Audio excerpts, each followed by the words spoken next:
ప్రియులారా, గడిచిన వారంలో మనం ఆత్మ సంబంధుల అనుదిన బాధ్యతలు అనేటటువంటి పాఠాన్ని ఒక 4 బాధ్యతల గురించి నేర్చుకోవటం జరిగింది. అందులో మొట్టమొదటి బాధ్యతగా మనం నేర్చుకున్నది ఏమిటి అని అంటే దేవుని సేవ. తర్వాత రెండవ బాధ్యతగా మనం ఏం నేర్చుకున్నాం అంటే మన హృదయాలు రోజు కఠినపరచబడ్డానికి అవకాశం ఉంటుంది. ఆ కఠినపరచబడే స్థితికి మనం వెళ్ళకుండా జాగ్రత్త వహించాలి అని. ఇక మూడవ అంశంగా మనం వ్యక్తిగత ప్రార్థన జీవితం కలిగి ఉండాలి అని నేర్చుకోవటం జరిగింది. 4వదిగా మనం నేర్చుకున్నటువంటి విషయాలు అనుదినము వాళ్ళ సిలువనెత్తుకుని ప్రభువును వెంబడించాలి అని నేర్చుకున్నాం. తర్వాత 5వ విషయం మనం చూద్దాం. అపోస్తలుల కార్యములు 2వ అధ్యాయం 46వ వచనం చూద్దాం. అపోస్తలుల కార్యములు 2వ అధ్యాయం 46వ వచనం. మరియు వారు ఏక మనస్కులై, నోట్ దిస్ పాయింట్, ప్రతిదినం అనుదినం ఏం చేస్తూ ఉండేవాళ్ళట? వాళ్ళు దేవాలయములో తప్పక కూడుకొనుచు, ఇంటింట రొట్టె విరుచుచు, దేవుణ్ణి స్తుతించుచు, ప్రజలందరి వలన దయ పొందిన వారై ఆనందముతోనూ నిష్కపటమైన హృదయంతోనూ ఆహారం పుచ్చుకొనుచుండిరి. మరియు ప్రభు రక్షణ పొందుచున్న వారిని అనుదినము వారితో చేర్చుచుండెను అని రాయబడింది. అంటే ఇక్కడ వీళ్ళు ఏం చేస్తున్నారు అని అంటే అనుదిన సహవాసంలో ఉన్నారు. సహవాసం చాలా ప్రభావం చూపిస్తుంది ఓ మనిషి మీద, ఓ మనిషి యొక్క ప్రవర్తన మీద, భవిష్యత్తు మీద, నిర్ణయాల మీద, ఆలోచనల మీద, నడవడిక మీద సహవాసం చూపించే ప్రభావం చాలా గొప్పది ప్రియులారా.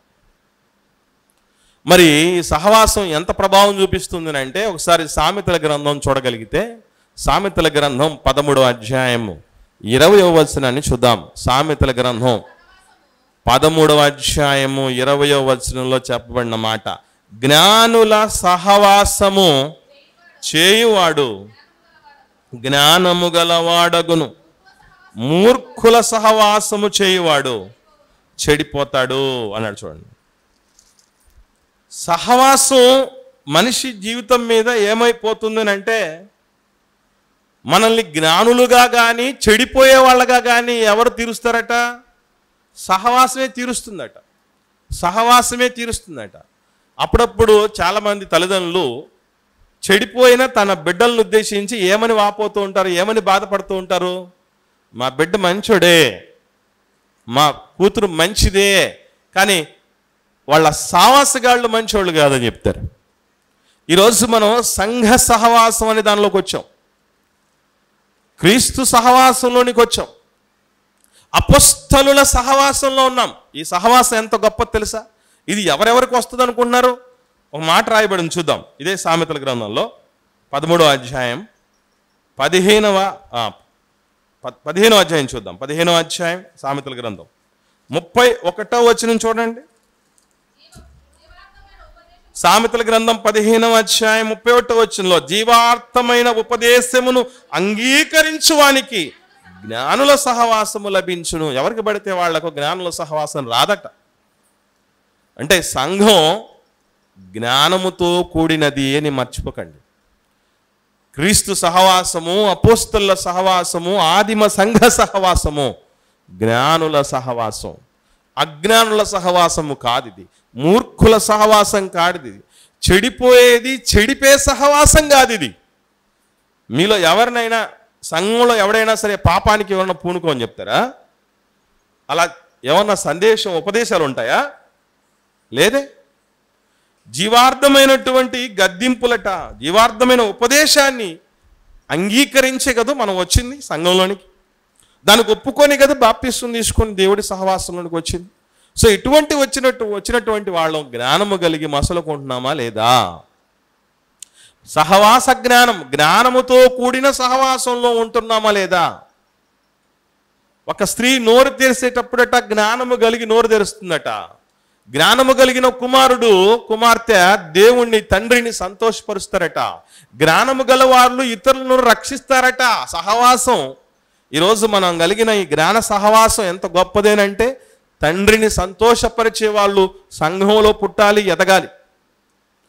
దేవుడి కళ్ళల్లో ఆనందాన్ని నింపేటటువంటి వాళ్ళు, మనసు నిండా సంతోషాన్ని నింపేటటువంటి వాళ్ళు సంఘంలో రావాలి, ఎదగాలి. ఈ సహవాసంలో ఉండటాన్ని బట్టి ఒకరిని చూసి ఒకరు ఏమైపోతారో పురికొల్పబడడం అనేది జరుగుతుంది.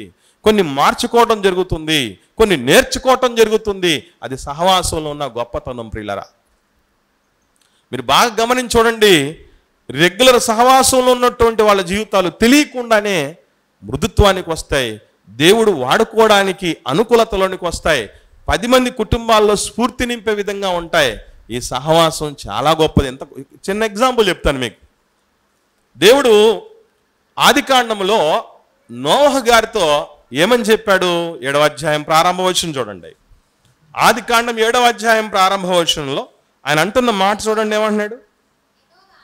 దేవుడు మాట్లాడుతున్నాడు, నోహ గారితో మాట్లాడుతున్నాడు. ఈ తరము వారిలో నీవే నా ఎదుట నీతిమంతుడవై ఉండుట చూచి తిని గనుక నీవును నీ ఇంటి వారును ఓడలో ప్రవేశించండి అన్నాడు. ఒక్కడే నీతిమంతుడుగా ఉన్నాడు, కానీ ఆ ఒక్కడితో సహవాసంతో ఉన్నందుకు, ఐక్యత్వం ఉన్నందుకు, ఒక కుటుంబ సభ్యులు అయినందుకు, తనతో పాటు దేవుడు ఇచ్చిన ప్రతి బాధ్యతను నెరవేరుస్తున్నందుకు తన కుటుంబ సభ్యులు మిగిలిన 7 సైతం ఏమైపోయారు? సేఫ్గా ఓడలోనికి వెళ్ళారు. అంటే ఒక నీతిమంతుల సహవాసంలో ఉన్నటువంటి మనం తెలియకుండానే ఎక్కడ ఉంటాం అంటే సేఫ్గా ఉంటాం, రక్షణలో ఉంటాం. మర్చిపోకండి. సంఘం అనేది, సహవాసం అనేది జ్ఞానుల నిలయం. సహవాసం అనేది నీతిమంతుల నిలయం, పరిశుద్ధుల నిలయం. ఇందులో ఉన్నటువంటి వాడు అడపదడప బాగులేకపోయినా ఏమైపోతాడంటే, మీరు ఎప్పుడైనా గమనించారో లేదో, ఏటి లోపల రాళ్ళను మీరు గమనించి చూడండి, ఏటి బయట ఉన్న రాళ్ళను గమనించి చూడండి. ఏటి బయట ఉన్నటువంటి రాళ్ళు ఎలా ఉంటాయంటే కరుకుగా, కోసుగా, మనదేలు ఉంటాయి. పొరపాటున ఏ కాలు తగిలినా కూడా అవి చొచ్చుకుపోతాయి వాటిలోకి.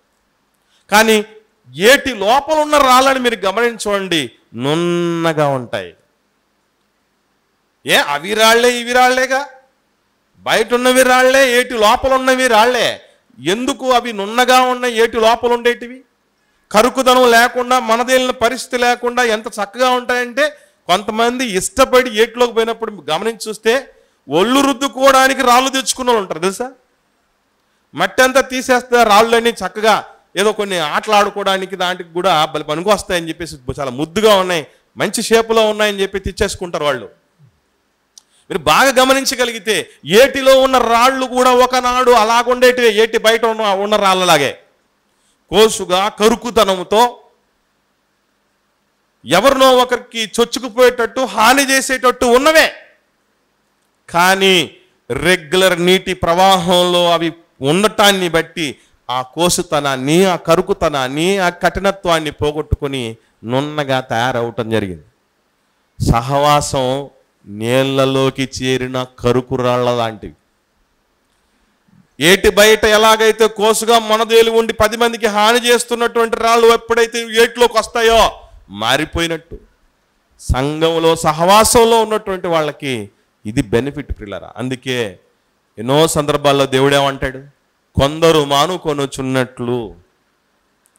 సహవాసంగా కూడటం, సంఘంగా కూడటం, సమాజంగా కూడటం మానద్దు అంటాడు దేవుడు. ఎందుకనంటే ఒకరినొకరు హెచ్చరించుకునేది సంఘంలోనే, ఒకరినొకరు పురికొల్పుకునేది సంఘంలోనే, ఒకరినొకరు ప్రేమ పంచేది సంఘంలోనే, ఒకరిని బట్టి ఒకరు అతిశయించేది సంఘంలోనే, ఒకరికొకరు ప్రార్థించేది సంఘంలోనే.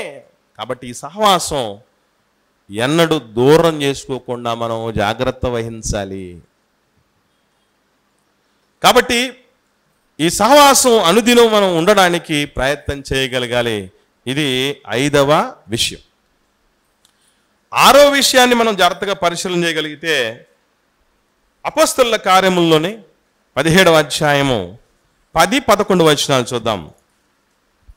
సంఘంలోనికి వచ్చిన వాళ్ళు ఎలా ఉండాలో ఇక్కడ నేర్పిస్తున్నారు చూద్దాం. అపొస్తలుల కార్యముల గ్రంథం 17వ అధ్యాయం 10-11 వచనాలు. వెంటనే సహోదరులు రాత్రి వేళ పౌలును శీలను బెరయకు పంపించిరి. వారు వచ్చి యూదుల సమాజ మందిరంలో ప్రవేశించిరి.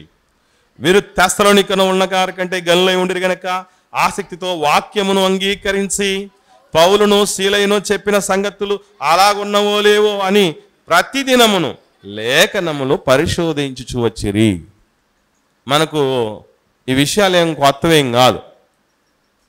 లేఖనాలను ప్రతిరోజు పరిశోధించటం అనేది ఎంత గొప్పదో ఒక చిన్న విషయం చెప్తాను మీకు.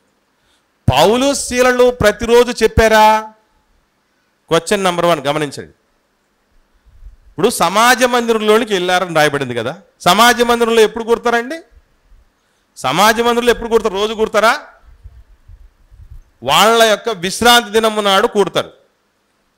యూదుల విశ్రాంతి దినము నాడు సమాజంలో అంటే వారానికి ఒకసారి వాక్యం చెప్పినా వీళ్ళు చెప్పబడిన వాక్యాన్ని పరిశీలన మాత్రం ఎప్పుడెప్పుడు చేస్తున్నారట. ఇప్పుడు నేను మిమ్మల్ని అడుగుతున్నాను ఒక స్ట్రైట్ క్వశ్చన్. ఆదివారం చెప్పింది వచ్చే ఆదివారం దాకా పరిశీలన చేసే మహనీయులు ఎవరైనా ఉంటారా? ఆ రోజుకి ఆ రోజే మర్చిపోయి ఫ్రెష్గా మైండ్ పెట్టుకునే వాళ్ళు ఉంటారు. ఎందుకంటే అమ్మో లోపలికి మెదడులోకి ఎన్ని చొచ్చుకుపోతే మెదడు ఏమైపోద్ది, మెదడు వ్యాధి రాదు, మెదడు వాపు వ్యాధి వస్తుందేమో అనే ఉద్దేశంతో మర్చిపోయామంటారు మహానుభావులు. ఒక్క రోజు వచ్చి వాళ్ళు సమాజ మందిరంలో బోధిస్తే రోజు పరిశోధన చేశారట. వాక్యానుసారంగా వీళ్ళు చెప్తున్నారా లేదా అని. దేవుడు ఎన్నోసార్లు చెప్పాడు. ఎంతోమంది అబద్ధ బోధకులు లోకంలోనికి బయలు వెళ్ళి ఉన్నారు. కాబట్టి మీరు ప్రతి ఆత్మను నమ్మక ఆ ఆత్మలు దేవుడి సంబంధమైనవో కాదో మీరు పరిశీలించండి, పరీక్ష చేయండి అని. ఒక ఆహార పదార్థాన్ని మనం బయట కొనేటప్పుడే ఎంత జాగ్రత్తగా కొంటాం? డబ్బులు ఇచ్చి కొనేవే. శరీరంలోనికి వెళ్ళేవి కనుక నీళ్లు తాగే ముందు గ్లాసును పరిశీలన చేస్తాం, దాంట్లో ఏమైనా ఉన్నాయేమోనని. ఏ పనికిరానివన్నీ ఉన్నాయంటే పారబోసి మంచి తెచ్చుకుని తాగేస్తాం కదా. పలానా ఆహార పదార్థాలు మంచివి కాదంటే అని విషయం తెలిసిన వెంటనే వాటిని అవాయిడ్ చేస్తాం కదా. శరీరానికి సంబంధించిన వాటి విషయంలోనే ఇంత జాగ్రత్త మనం ఉంటే, వాక్యం అనేది ఆత్మకు కావలసినటువంటి ఆహారం.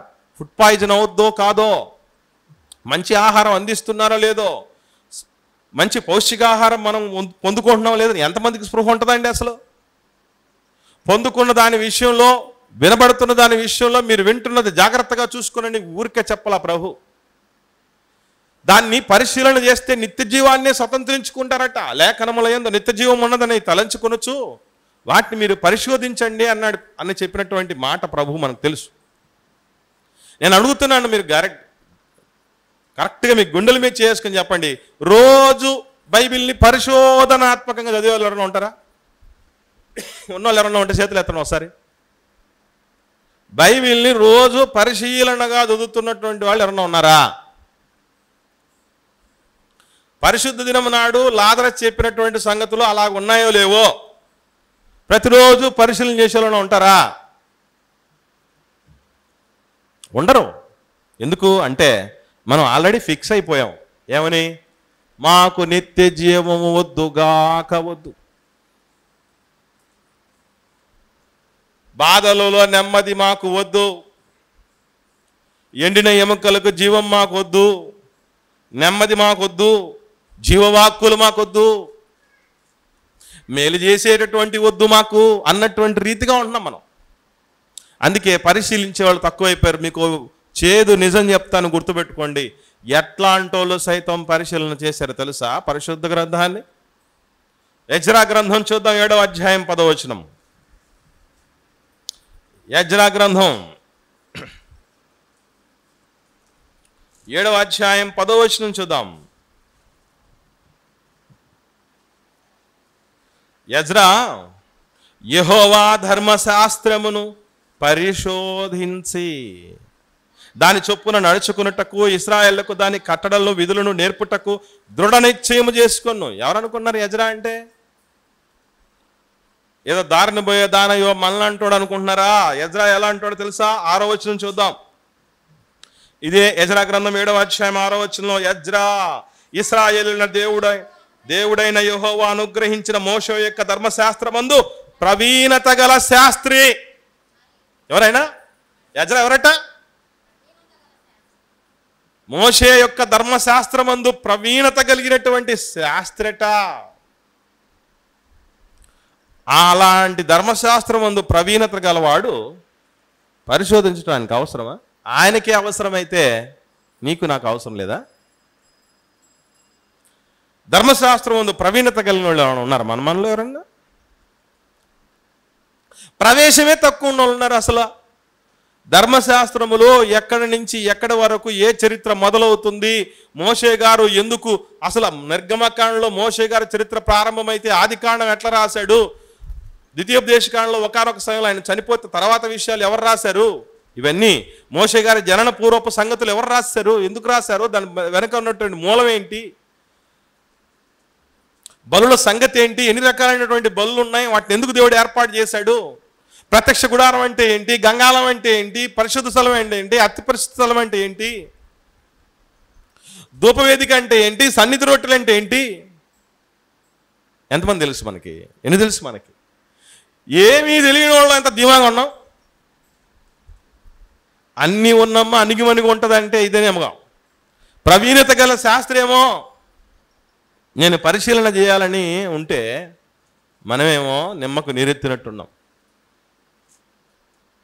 ఎట్లా అబ్బుతుందండి నిత్యజీవం? ఎలా వస్తుందండి? నేను మళ్ళీ చెప్తున్నాను, గుర్తుపెట్టుకోండి. పరలోకం రావాలంటే ఆషామాషిగా బతికితే కుదరదు, తపస్సుగా బతకాలి. అది కుదరలేదనుకోండి, బెస్ట్ ఆప్షన్ చెప్తాను, గుర్తుపెట్టుకోండి. రేపటి నుంచి లోకంలో బాగా ఏమున్నాయి అనుభవించండి ప్లీజ్. ఎందుకంటే ఆ తర్వాత అనుభవించడానికి ఏముండవు, ఆ తర్వాత అనుభవించడానికి ఏముండవు. పాతాళమున దేవుడికి స్తుతి కలగదు, మనకు సుఖము రాదు. అందుకే పడితే పట్టు దేవుడిలో ఎట్లా పట్టాలంటే మనల్ని చూస్తే ఈ దేవుడు పిచ్చోళ్ళు అన్నట్టు అనాలి. ప్రార్థన చేసుకొని తిరిగి వస్తున్నటువంటి ఐథియోపియల రాణి కందాకే క్రింద ఉన్నటువంటి ఒక ఆర్థిక శాఖ మంత్రి బైబిల్ చదువుతున్నాడు. ఇప్పుడు ఆరాధన చేసుకొని దారిలో ఉండగానే నేను అడుగుతున్నాను, మీరు చెప్పండి, డ్రైవింగ్ చేసే వాళ్ళకంటే కుదరదు అనుకోండి, వెనకలు కూర్చున్న ఎవరైనా బైబిల్ చదువుతూ పోయినట్టు చూసారా? ఆరాధన అయిపోయిన తర్వాత అట్టోళ్ళు ఉంటారండి. కానీ జర్నీ చేసేటప్పుడు సెల్ అయితే చూడమంటే చూస్తారు, తెలుసా మీకు? జర్నీ చేసేటప్పుడు సెల్లు చూడమంటే చూస్తారు తప్ప, ఆ సెల్లులో ఉన్న సొల్లును చూస్తారు తప్ప మనల్ని బాగు చేసేదానికోసం ఎవరండి ఆలోచన చేసేది? అసలు ఆరాధనలోకి వచ్చినప్పుడే బైబిల్ చూడం మనం. ఆరాధన అయిపోయిన తర్వాత చదువుతాం మనం. చదువుతూ ఉండగా నువ్వు గ్రహిస్తున్నావా అని అంటే నేనేంటి, నా స్టాండర్డ్ ఏంటి, నా పరిస్థితి ఏంటి, నేను ఎవరో తెలుసా, తెలియకుండా మాట్లాడుతున్నా, నా బ్యాక్గ్రౌండ్ తెలియకుండా మాట్లాడుతున్నావు బాబు నువ్వు, నీ పేరేదో నాకు తెలియదు కానీ ఫిలిప్ అంట కదా అని మాట్లాడలా. ఎవడైనా నాకు నేర్పించకపోతే నాకు ఎట్లా గ్రహిస్తానన్నాడు. మీకు విషయం చెప్పంటారా? నేర్పించేవాడు ఉన్నా గ్రహించకపోతే,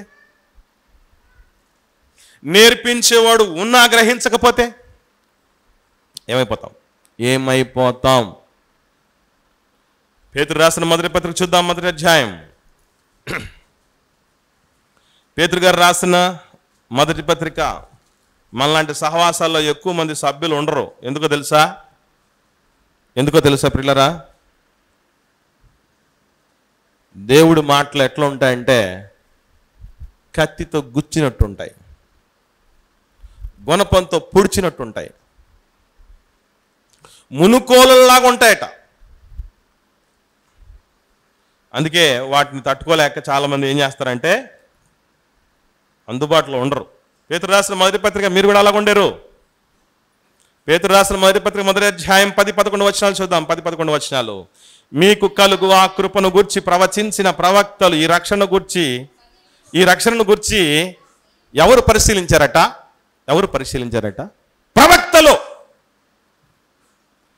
ప్రవక్తలు పరిశీలిస్తే మనం ప్రవక్తల కంటే గొప్పవాళ్ళమా? ధర్మశాస్త్రం ముందు ప్రవీణత గల శాస్త్రి పరిశీలన చేస్తున్నాడు. ఒక రాజకీయ దురంధరుడు ఆరాధనకి వెళ్ళిపోయి తిరిగి వచ్చేటప్పుడు చదువుతున్నాడు. నేర్పుతున్నటువంటి వాడి మాటలను చక్కగా నేర్చుకొని స్పందించి బ్రతుకును మార్చుకొని రక్షణ పొందుకొని వెళ్ళిపోయాడు, బాగుపడ్డాడు. ప్రవక్తలు పరిశీలన చేశారు. నీకు నాకు ఏమొచ్చింది సోదరా సోదరి? ఆత్మీయ తెగులు వచ్చిందా? తెగులు తగిలిన కోడిని ఎవరైనా ఏం చేస్తాం? మందే కోడది. తెగులు తగిలింది అనుకోండి, వెంటనే ఏం చేస్తా చెప్పండి? కోసుకు తింటాం. ఎందుకంటే తెగులు తగిలిన కోడి ఇంకా తర్వాత ఎందుకు పనికిరాదని. చిత్రం చెప్పమంటారా? నిజంగా దేవుడు ఆ రీతిగా కూడా ఆలోచన చేసిన ఎవరు ఈరోజు బతికి బట్ట కట్టి ఆరాధనకు వచ్చేవాళ్ళం కాదు. ఎందుకంటే మనం అందరం తెగుళ్ళు తగిలిన కోళ్ళ కంటే ఎన్నోసార్లు రకరకాల తెగుళ్ళు వచ్చిన వాళ్ళం. మనం ఎన్నో రకాల తెగుళ్ళు ఉన్నవాళ్ళం. అయినా దేవుడు భరించి మనకు అవకాశాలు ఇస్తున్నాడు. సద్వినియోగం చేసుకుందాం, బాగుపడదాం, జ్ఞానుల వల్లే మసలుకుందాం. ఎంతకాలం ఈ మార్పు లేని జీవితాలు? ఆలోచన చేయండి. 6 విషయాలు అయిపోయాయి. 7వది ఎస్తేరు గ్రంథం 2వ అధ్యాయం 11వ వచనం చూద్దాం. ఎస్తేరు గ్రంథం సమయం తప్పు ఉంది కనుక నేను రిపీట్ చెయ్యనీయకుండా ముందుకు పోతున్నాను. మీరు మాత్రం రిపీట్ చేసుకొని వచ్చే వారానికి సిద్ధపడి రండి. అనుదిన బాధ్యతలు కదా, అనుదినం గుర్తుపెట్టుకోవాలి ఇవన్నీ. మనం 2వ అధ్యాయం 11వ వచనం. ఎస్తేరు గ్రంథం 2వ అధ్యాయం 11వ వచనంలో ఎస్తేరు ఎలాగుండెనో అదియు ఆమెకు ఏమి సంభవించునో అది తెలుసుకొనుటకై అంతఃపురము యొక్క ఆవరణము ఎదుట ప్రతిదినం మొర్దెకై తిరుగులాడుచూ ఉండెను. ఎస్తేరు ఆల్రెడీ రానైపోయింది. హ్యాపీగా 127 సంస్థానాలను పరిపాలిస్తున్న చక్రవర్తికి భార్య అయిపోయింది.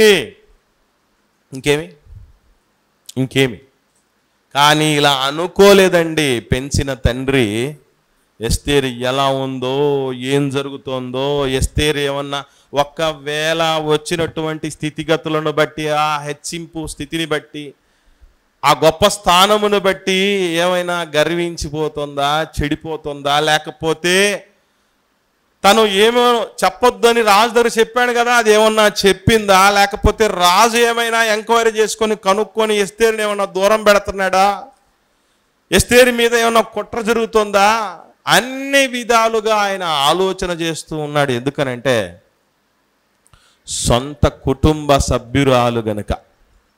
ఈరోజు సంఘం గురించి ఎంత స్పృహ మనకు ఉండాలి అని అంటే, ప్రతినిత్యం మన గురించి ఆరా తీసేవాళ్ళు ఉండాలి. ఆరా తీసే వాళ్ళగా మనం ఉండాలి. సంఘంలో ఉన్న వాళ్ళ గురించి ఆరా తీయటువంటి ఏంటి అర్థం? వాళ్ళు బంగారం కొనుక్కున్నారా లేదా, వీళ్ళు ఇల్లు కొనుక్కున్నారా లేదా, వాళ్ళ స్థలాలు కొనుక్కున్నారా లేదా, వీళ్ళు పొలాలు కొనుక్కున్నారా లేదా, వాళ్ళు ఎదిగారా లేదా. ఇది కాదు, భక్తిలో ఎట్లున్నారు బాగా అబ్జర్వ్ చేసి వాళ్ళు ఏం చేస్తారంటే వాళ్ళకి తగినటువంటి నివారణోపాయాలు, సమస్యలు ఏదన్నా వరకు ఉన్నాయంటే దాన్ని ఏ విధంగా రెక్టిఫై చేయాలన్నటువంటి రీతిగా వాళ్ళ గురించి వాళ్ళతో మాట్లాడుతూ ఉంటారు, వాళ్ళతో ముచ్చటిస్తూ ఉంటారు, వాళ్ళకి సమాధానపరుస్తూ ఉంటారు, వాళ్ళకి నేర్పిస్తూ ఉంటారు. ఇది చాలా ముఖ్యమైనటువంటి విషయం ప్రియులారా. అంటే అనుదినం ఏం చేయాలంటే ఇతరుల కోసం కూడా మనం ఆలోచన చేసే వారంగా ఉండాలి. అందులో ముఖ్యంగా సంఘం. సంఘం ఏంటి, సహవాసం ఏంటి, సేవ ఏంటి, పరిచర్య ఏంటి, సభ్యులేంటి, వాళ్ళ వృద్ధులేంటి, ఎలా వాళ్ళు మారడానికి అవకాశం, వాళ్ళు ఎలాగ వృద్ధిలోనికి ఆధ్యాత్మిక స్థితిలో వాళ్ళకు మేలుకరమైన స్థితిలోకి ఎప్పుడు వస్తారు, వాళ్ళ బుద్ధి వికాసం ఎలా కలుగుతుంది, ఇవన్నీ మనకు స్పృహ ఉండాలట. ఎందుకనంటే అలాంటి వాళ్ళు చాలా అరుదుగా ఉంటారు. సంఘంలో అలాంటి వాళ్ళు చాలా అరుదుగా ఉంటారు. ఉదాహరణకి మనం చూడగలిగితే ఫిలిప్పీలకు రాసిన పత్రిక 2వ అధ్యాయం 19, 20, 21 వచనాలు చూద్దాం. అపొస్తలుడైనటువంటి పౌలు గారు ఫిలిప్పీలకు రాసిన పత్రిక 2వ అధ్యాయం 19, 20, 21 వచనాలు చూద్దాం. నేను మీ క్షేమము తెలుసుకొని ధైర్యము తెచ్చుకున్న నిమిత్తం. మహనీయుడు పౌలు గారికి ఉన్నటువంటి గురి ఏంటంటే సంఘం పట్ల. ఆయన చెరసాల్లో ఉన్నా, పుట్టెడు దుఃఖాల్లో ఉన్నా, శరీరము సహకరించకపోయినా, ఆరోగ్యం చక్కగా లేకపోయినా, అయిన వాళ్ళు లేకపోయినా, ఏ స్థితిలో ఉన్నా సంఘాలు ఏమైపోతాయన్న చింతతో 14 పత్రికలు రాశాడండి మహనీయుడు. ఆ పత్రికలు నాటి నుండి లేటి వరకు, ఈ ప్రపంచంలో భూమి ఉన్నంత వరకు కూడా తన పత్రికలు సంఘాన్ని హెచ్చరిస్తూనే ఉంటాయి, సంస్కరిస్తూనే ఉంటాయి, బలపరుస్తూనే ఉంటాయి, పురుకొల్పుతూనే ఉంటాయి, ధైర్యపరుస్తూనే ఉంటాయి, దేవుని వైపు నడిపిస్తూనే ఉంటాయి, తిప్పుతూనే ఉంటాయి, రేపుతూనే ఉంటాయి. అంత ఉంది సంఘం అంటే ఆయనకి, సంఘాలంటే ఆయనకి, సహవాసాలంటే ఆయనకి, ఇతరులంటే అంత ప్రేమ ఉంది ఆయనకి. అది క్రీస్తు యేసును కలిగిన మనసటది. చదువుదాం ఇంకా. మీ క్షేమం తెలుసుకొని ధైర్యం తెచ్చుకొని నిమిత్తం తిమోతిని శీఘ్రముగా మీ యొద్దకు పంపుటకు ప్రభు అయిన యేసునందు నిరీక్షించును. ఎందుకు తిమోతినే పంపాలనుకుంటున్నాడు? తిమోతినే ఎందుకు పంపాలనుకుంటున్నారు? పౌలు గారి దగ్గర తిమోతి ఒక్కడే ఉన్నాడు అనుకుంటున్నారా? పౌలు గారు తిమోతిని ఒక్కడే సిద్ధపరచాలనుకుంటున్నారా? ఎంత మందిని తయారు చేశాడండి మహానుభావుడు. భౌతికంగా వారసులు లేరు, భౌతికంగా ఎవరు లేరు, కానీ ఆత్మీయంగా ఉన్నటువంటి బిడ్డలని ఎంత మందిని తయారు చేశాడు అని పత్రికల్లో చదువుతూ ఉంటే మనకు అర్థమైపోతుంది పిల్లరా. తిమోతిని ఎందుకు పంపాలనుకున్నా అంటే 20వ వచనంలో చూడండి ఏమంటున్నాడు. మీ క్షేమము విషయమై నిజముగా చింతించువాడు అతని వంటి వాడెవడును నా యొద్ద లేడు. నాకు ఒక్కోసారి అనిపిస్తూ ఉంటుంది, పౌలు గారి దగ్గర ఉన్నోళ్లలోనే ఎలాంటి వాళ్ళు ఉన్నారట, నా యొద్ద లేడన్నాడే. 21వ వచనంలో ఏమన్నాడు? అందరూ అంటే ఎవరందరూ? ఎవరయ్యి అందరూ? పౌలు గారి దగ్గర ఉన్న అందరూ,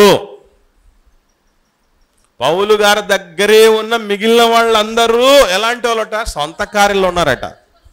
నాకు ఎప్పుడు అనిపిస్తూ ఉంటుంది, ఎవరు ఎందుకు సంఘము సావాసం ఇతరుల గురించి, వాళ్ళ భక్తి విషయమై, వాళ్ళ ఆలోచన విషయమై, వాళ్ళ పరిస్థితి విషయం పట్టించుకోర్రా ఎందుకు అని బాధపడుతున్నప్పుడు నాకు ఇలాంటి విషయాలే కనబడ్డాయి.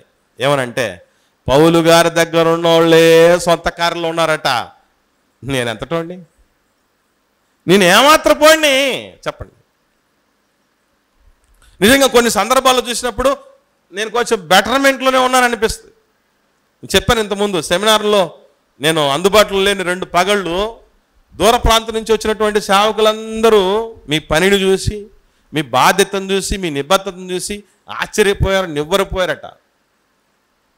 ఎవరి పనిలో వాళ్ళు ఉంటున్నారన్నా, ఎవరి బాధ్యతలో ఉంటున్నారు, మీరు ఉన్నారా లేదా అనే ఆలోచన లేకుండా చక్కగా ఉన్నారండి.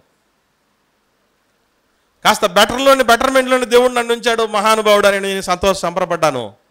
గమనించండి ప్రియులరా, పౌలు గారు లాంటి వాళ్ళ దగ్గర ఉంటేనే సొంత కారులో ఉండే ప్రమాదం ఉందంటే, ఈ మాటలు ఎందుకు రాయించాడంటే దేవుడు, జాగ్రత్త పడండి రాని, ఇలా ఉండకండి రాని, అంతే తప్ప ఆయన దగ్గర ఉన్న వాళ్ళకే సొంత పనులు ఉన్నప్పుడు లాజరస్ దగ్గర ఉన్నోడికి సొంత పనులు ఉండవా అని కాదు.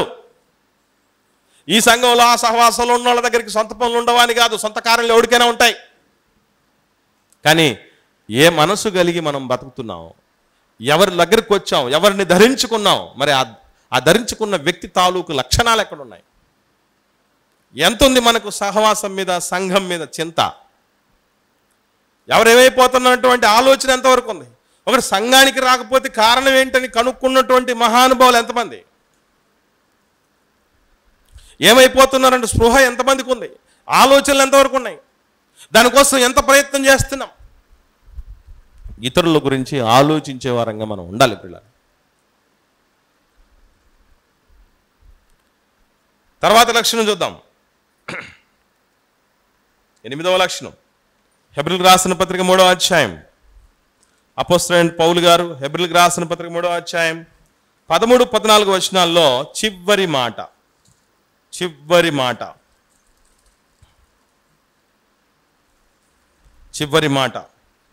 నేడు అనబడు సమయం ఉండగానే ప్రతిదినము ఒకనికొకడు బుద్ధి చెప్పుకోండి అన్నాడు. ఒకనికొకడు బుద్ధి చెప్పుకోండి ప్రతిరోజు. నాకు ఈ మాటలు చదువుతున్నప్పుడు ఒక చక్కని ఆలోచన కలిగింది. అదేంటంటే, ఏమంటే రోజు బుద్ధి చెప్పుకోవాలంటే రోజు బుద్ధిమాలలో అవుతాం మనం?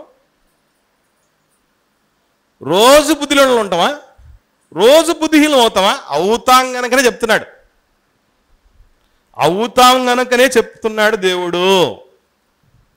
ప్రతిరోజు ఒకరికొకరు బుద్ధి చెప్పుకోవాలట. ఏంటి వాడికి వాడే బుద్ధి చెప్పుకోవడం కష్టం అంటే కష్టమే. ఎందుకనంటే మన విషయంలో మనం ఏం టిక్కేసుకుంటాం? అసలు ఈ సంఘంలో కానీ, ఈ కుటుంబంలో కానీ, ఈ జిల్లాలో కానీ, ఈ రాష్ట్రంలో కానీ, ఈ దేశంలో కానీ, ఈ ఖండంలో కానీ, ఈ భూ ప్రపంచంలోనే నా అంతటి మంచివాడు ఎవడు లేడు, నా అంత మంచిది ఎవరు లేరు అనుకుంటావా లేదా? ఒకని ఎదుట న్యాయముగా యథార్థముగా కనబడే దారి ఉంటుందట, తుదకది మరణానికి దారి తీస్తుందట. నేనే పాపం ఎరుగును, నాకు తెలిసి నేనే పాపం చేయలేదే అనుకుంటూ ఉంటాం కదా, అవునా కదా? అందుకే గుర్తుపెట్టుకోండి, మనం బాగుపడడానికి మరొకరు కావాలి. అందుకే దేవుడు సహవాసాన్ని ఇచ్చాడు. ఎవరి వీపు వాడికి కనబడదు, ఎవరి కంట్లో నలుసు దూలం వాళ్ళకి కనబడదు. బుద్ధి చెప్పుకోనే పరిస్థితులు ఎల్లవేళలా ఉండగలగాలి. అది లేకపోతే చెడిపోతాం. ఎప్పుడైనా గుర్తుపెట్టుకోండి, మనకు చెప్పే వాళ్ళనంటే మనకు అస్సలు గిట్టదు కదా. మనకు బుద్ధి చెప్పేవాళ్ళంటే మనకు చాలామంది గిట్టదు. మంచి చెప్పేవాళ్ళంటే అసలు మనకు మింగుడు పడదు. కానీ నిజం, వాస్తవం ఏంటో చెప్పమంటారా? వాళ్ళు మనం మీద ఎంతో ప్రేమ ఉంటే తప్ప చెప్పరు. కొంతమంది వాళ్ళు అట్లా అయిపోతున్నారే, మీరు ఎందుకు చెప్పరు అని అంటే, నేను వాళ్ళకి చెప్పను బ్రదర్ అని చెప్తారు. ఎందుకంటున్నారు? వాళ్ళు ఇప్పటిదాకా ఎన్నోసార్లు చెప్పి చెప్పి చెప్పి ఏమైపోయారు? విసుగెత్తిపోయారు. చెప్పినా వినరు, చెప్పినా వినరు అన్నటువంటి పరిస్థితిలో ఉన్నప్పుడు చెప్పరు. ఇక్కడ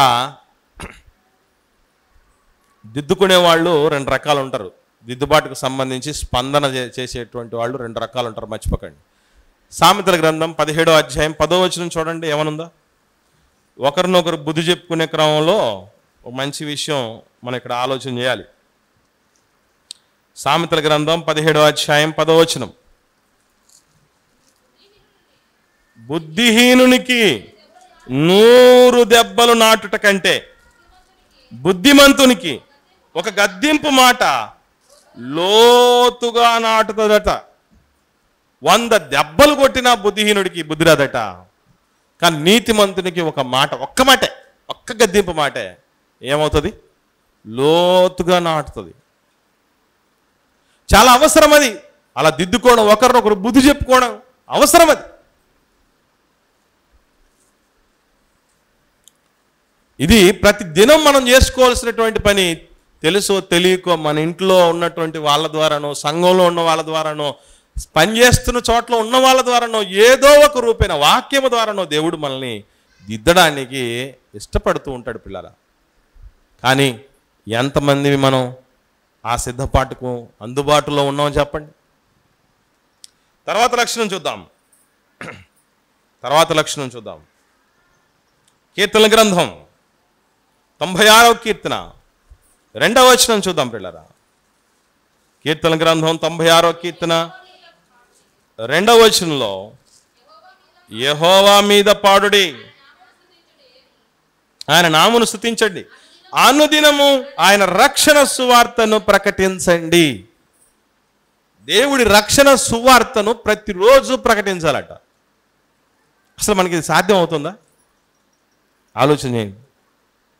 కనీసం మనం మన జీవితం ద్వారా అయినా 10 మందికి ప్రభు ఏంటో చూపించాలని తపన ఎంతమందికి ఉంది? మనల్ని చూసి, ఓ ప్రభు అంటే ఇలా ఉండేవాడేమో, ఇంత ప్రేమతో ఉండేవాడేమో, ఇంత బాధ్యతగా ఉండేవాడేమో, ఇంత తపనతో ఉండేవాడేమో, ఇంత ఆసక్తితో ఉండేడేమో, ఇంత ఆదరించేవాడేమో, ఇంత కనికరించేవాడేమో, ఇంత బలపరిచేవాడేమో అని మనల్ని చూసి ఎంతమంది అనుకోగలుగుతున్నారు? అనుదినము ఎందుకు ప్రకటించమన్నాడంటే, మీకు తెలుసు ప్రపంచపు లెక్కలు ఏంటంటే, ప్రతిదినం ప్రపంచంలో నిమిషానికి 110 మంది చచ్చిపోతున్నారట. నిమిషానికి 110 మంది చచ్చిపోతున్నారంటే క్షణానికి దాదాపు 2. ఎంతసేపు అయిపోద్దండి క్షణం? సరే, ఇక్కడ చనిపోతున్న వాళ్ళందరి పరిస్థితి ఏంటి? నాశనానికి పోవు ద్వారము బహు విశాలమట. అంటే ఎక్కువ మంది దేనికి పోతున్నారన్నమాట? నాశనమునకై పట్టబడిన వారిని నువ్వు కరుణించవా అన్న. ఈరోజు మనం ఈ రక్షణ స్వేచ్ఛను, ఈ ఫలాలను అనుభవిస్తున్నామంటే మన కోసం తపన పడి వీళ్ళు రక్షణలోనికి రాకపోతే ఎలా అని సువార్తను ప్రకటించిన వాళ్ళ యొక్క చలివే కదూ. వాళ్ళు ఉదాసీనంగా ఉండిపోయింటే, మనలాగే నిమ్మకు నీరెత్తినట్టుగా ఉండిపోయింటే మనం ఈరోజు వచ్చేవాళ్ళం కాదు దేవుళ్ళో. అందుకే సువార్త ప్రకటనను శ్వాసగా మనం ఏ రూపాన్ని ప్రకటిస్తామో, కరపత్రికల రూపంలో ప్రకటిస్తావా, వ్యక్తిగత సువార్త రూపంలో ప్రకటిస్తావా, బహిరంగ సభల రూపంలో ప్రకటిస్తావా, లేదా బ్రతుకులో ప్రభువును చూపించి ప్రకటిస్తావా, ఏం చేస్తావు? ఆదివారమున చేస్తున్న పనిని కూడా ప్రక్కన పెట్టి దేవుడి సన్నిధికి రావటం ఒక సువార్త. తెలుసా మీకు? సువార్తది. ఎలా అంటారేమో, వీళ్ళకు డబ్బు పిచ్చి లేదురా. అయినా ప్రపంచంలో డబ్బు మీద పిచ్చిని తగ్గించేంత పెద్ద పిచ్చి ఏముంది? క్రీస్తు అనే భక్తి తప్ప. అందుకే ఆదివారం కూడా పని చేస్తే మిగతా రోజుల కంటే ఎక్కువ ఇచ్చేవాళ్ళు ఉంటారు తెలుసా. ఎక్కువ పని దొరికే పరిస్థితులు ఉంటాయి మిగతా రోజుల కంటే. కానీ దాన్ని పక్కన పెట్టేసి ఈరోజు ఆదివారం, అది ప్రభు దినం, ప్రభు సన్నిధిలోనే ఉంటాం, ఆదివారం సెలవు. అలా మిగతా వాటికి సెలవు పెట్టడమే దేవుడు అంటే లవ్ చేయటం అని అర్థం. అది కూడా సువార్త పిల్లరా. నువ్వు నీతిగా నిజాయితీగా ఇచ్చిన పనిని చక్కగా చేస్తున్నావా, అదొక సువార్త. లంచం తీసుకోకుండా పనిచేస్తున్నావు, అదొక సువార్త. చాలా శక్తివంతంగా పనిచేస్తుంది. ఒకరిని ఆశించకుండా బతున్నావు, అదొక సువార్త. ఉన్నా లేకున్నా దేవుడు ప్రభువు సేవ పరిచర్యని తపన పడుతున్నావా, అదే పెద్ద సువార్త. అది అనుదినము మనలో కలిగి ఉండాల్సిందట బిడ్డరా. 9 అయిపోయాయి. ఆఖరిది చూద్దాం. దినవృత్తాంతముల 2వ గ్రంథం 31వ అధ్యాయం 16వ వచనం చూద్దాం పిల్లరా. దినవృత్తాంతముల 2వ గ్రంథం 31వ అధ్యాయము 16వ వచనం చూద్దాం. ఇదియుగాక గోత్రములలో 3 సంవత్సరములు మొదలుకొని అంతకు పై వయస్సు గలవారై జనసంఖ్య సరిచూడబడిన మగవారికి అందరికీ వంతుల చొప్పున సేవ చేయుటకై ప్రతిదినము యెహోవా మందిరములోనికి వచ్చు వారందరికీ. ఇక్కడ గమనించండి, సేవ చేయడానికి ఎక్కడికి వస్తున్నారట? దేవుడి మందిరంలోకి వస్తున్నారట. అంటే మందిర సేవ అనేది అనుదినము కూడా చేయాల్సినంత ఉంటుంది. దేవుడి మందిర సేవ మీరు ఒక్కసారి ఆలోచన చేయండి. ఎంతమంది మనలో ఒకరు కష్టార్జితమును ఇవ్వగా కట్టబడిన దానిలోకి వచ్చి మనం ఆరాధిస్తున్నాం? మనది ఉందా ఇందులో? ఒకరు వెయ్యగా వేసిన కార్పెట్ల మీద కూర్చుంటాం, మనం ఎప్పుడన్నా వేసామా? ఒకరు వెయ్యగా వేసినటువంటి కుర్చీలో కూర్చున్నాం, మనం ఎప్పుడన్నా వేసాం? ఒకరు వండించగా ఉన్నదాన్ని తింటున్నాం, ఎప్పుడన్నా వండించామా? ఒకరు ఇచ్చింది, ఒకరు చేసింది, ఒకరు కష్టపడిన దాని మీద మనం దాన్ని అనుభవిస్తున్న పరిస్థితిలో ఉన్నాం. కానీ అనుదినము దేవుడి సేవ ఏంటి? ఇందులో ఉన్న ప్రతి రాయి వెనక, ప్రతి కష్టం వెనక నాది కూడా ఉంది భాగం అనే ధైర్యం ఎంతమందికి ఉంది? చేస్తున్నటువంటి దేవుడి మందిరంలోనికి వస్తున్నటువంటి పరిచర్యకు సంబంధించి నాది కూడా భాగం ఉంది అన్నటువంటి పరిస్థితులు ఎంతమందికి ఉంది? అనుదినము మందిరానికి సంబంధించిన సేవ కోసం సిద్ధపడ్డారట. ఆలోచన చేయండి పిల్లరా. మనము అంతా తెలిసిన వాళ్ళం, జ్ఞానవంతులము, దేవుడి బాగా దగ్గరైనటువంటి వాళ్ళం. మనకు కొత్త నిబంధన తెలుసు, పాత నిబంధన తెలుసు, ఎక్కడ ఏ మార్పులు వచ్చాయో మనకు తెలుసు. బైబిల్ అంతా మేము ఆపోసాన పట్టున్నాం అన్నటువంటి వాళ్ళు దేవుడి పిల్లలు కూడుకునే స్థలం పట్ల మనకున్న స్పృహ ఎంత? ఆలోచించండి పిల్లరా. అందుకే దీని విషయంలో నిత్యము సమయం దొరికినప్పుడల్లా కనీసం ఏం చేయాలి అంటే, ఏముంది సంఘం పరిస్థితి ఏంటి? దీనికి ఏమన్నా బూజు పట్టిందా? కలరు రూపం మారిపోయిందా? లేదన్నా ఏవైనా వస్తువులు పని చేస్తున్నాయా, పని చేయట్లేదా? ఇందులో ఉన్నటువంటి పనులలో నేను పాలిభాగస్తుడిగా ఉంటున్నానా లేదా అన్న స్పృహ నీకు నాకు ఎంత ఉంది? ఆలోచన చేయండి పిల్లలు. ప్రతిదినం దేవుడి సేవ జరిగించడానికి మందిరంలోనికి వస్తున్నారట. ఇందులో నా కష్టం ఉండగలగాలి కదా? ఉందా? మహనీయుడు దావీదు మహారాజు గారు ఎంత గొప్పోడంటే 40 ఏళ్ళు కష్టపడి సంపాదించి ప్రాణాల్ని పణంగా పెట్టి, ఏ యుద్ధంలో కాస్త ఏమారినా ప్రాణమే పోయేంత పరిస్థితి, 40 ఏళ్ళు కష్టపడి సంపాదించుకున్న దాన్నంతా పిల్లలకు ఆలోచన చేయలే, భార్యలకు ఆలోచన చేయలే, నేనేమన్నా వీళ్ళకి దాచకపోతే ఈ పిల్లలు ఏమైపోతారనే ఆలోచన లేదు. నా కష్టకాలంలో నేను దాచిందంతా నా దేవుడి మందిరం కోసం ఖర్చు చేయాలి అని తపన పడిపోయాడు. ఎప్పుడు వస్తుందండి ఆ మనసు మనకి? ఎప్పుడు వస్తుందండి? ఈరోజు నా ఇల్లు, నేను ఇల్లు కట్టుకోవాలి, మాకు ఇల్లు లేదే, మాకు స్థలాలు లేవే, మాకు ఇవి లేవే, అవి లేవే అనుకుంటున్నటువంటి వాళ్ళు ఉన్నారు. కానీ దేవుని బిడ్డలు, పరిశుద్ధపరచబడిన వాళ్ళు, అమూల్యమైన రక్తం ఇచ్చి కొనబడినటువంటి వాళ్ళు, ప్రత్యేకపరచబడినటువంటి వాళ్ళు వచ్చి దేవుడి సన్నిధిలో మోకరించి ప్రార్థన చేసే స్థలమే కదా ఇది. వాళ్ళు కూడుకునే స్థలము కదూ, దేవుడి వాక్యాలు వినబడే స్థలము కదా అది. దేవుడికి మరింత చేరువయ్యే క్రమంలో వాళ్ళని సంస్కరించుకునే స్థలం కదా ఇది. దీని కొరకు నేను ఏమాత్రం ఆలోచన కలిగి ఉన్నాను అన్నటువంటిది, ఏ కష్టం నేను పెడుతున్నాననేది ఎంతమందికి స్పృహను చెప్పండి.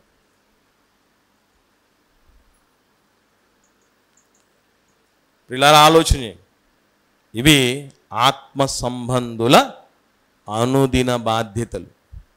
ఏ బాధ్యతను విస్మరించినా బాధ్యతారాహిత్యం ఏమిటట? పాపం. మేలైనది చెయ్యనెరిగి అలాగూ చేయని వానికి పాపము కలుగును. ఇంత బ్రతికి ఇంటెనక చావకండి. మనం ఎవరు ఆ పని చేయకూడదు. అనుదినం ఉన్నటువంటి 10 బాధ్యతల్లో ఈ నెల లేదా ఈ సంవత్సరం ఒక దాంట్లో పర్ఫెక్షన్లోకి వచ్చాం, ఓకే. వచ్చే సంవత్సరానికి 2వది 3వది చచ్చేలోపు 10 బాధ్యతలు అన్నిటిలో కూడా మనల్ని మనం నిరూపించుకుంటే దేవుడు మనకి ఎందుకు పరలోకం ఇవ్వడు? ఈ తరం వారికి దేవుడి సంకల్పం చొప్పున మనము ఎందుకు సేవ చేసిన వాళ్ళం ఎందుకు కాము? రానున్న తరాల్లో కూడా మంచి స్ఫూర్తిని మనం ఎందుకు నిలపం? మనల్ని, మన కుటుంబాలను ఎందుకు కాపాడుకోలేదు చెప్పండి? ఆలోచించాం, ప్రార్థిద్దాం.